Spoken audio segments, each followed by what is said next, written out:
G'day and welcome to Bikes and Bits 1000. Today we're going to replace some parts and fix up some items on the CBR 250R.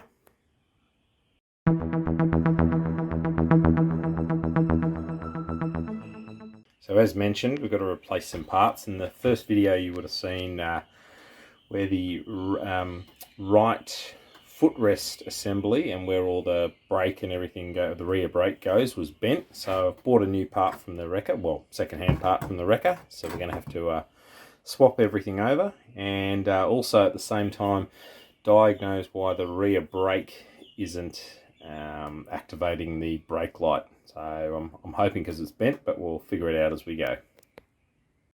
So this is the part we have to remove. So remove these two main bolts as well, but we're going to have to remove everything out of there. So just have a go at that and see where we get to.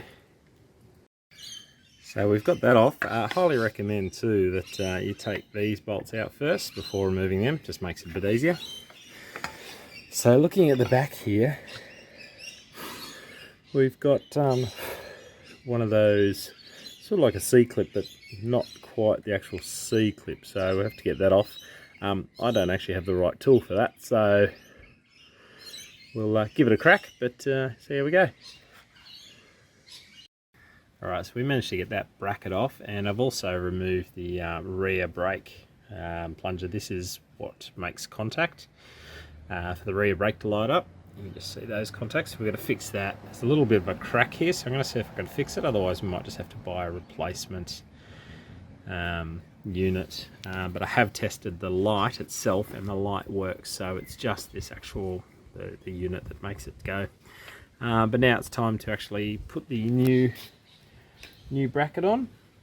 This one I bought, so we'll start putting everything back together. That's quite fiddly to actually get that back in, but it's a bit of perseverance. Get the contacts in. Tested the light, that seems to be working now just by pulling that down. Continue on putting it back together. When reassembling this, make sure you put grease all over this area as well. So I'll be doing that now. Alright, all greased up, ready to go back in.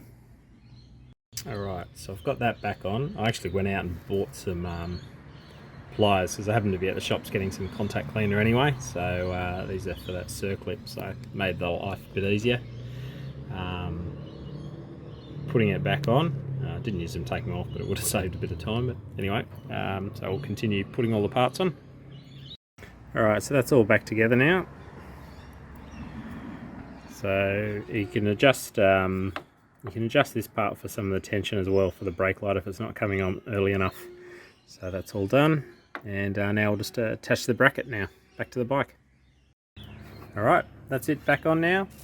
Brake tested, light comes on properly, and yeah, so that's all fixed. So it was just a matter of I think a combination of the bent bracket and also the brake actual contact. That's all sorted. Thanks for joining me. If you like this sort of content, like and subscribe. We'll definitely be doing some more on the CBR as well as still my Ninja 1000 SX. Cheers.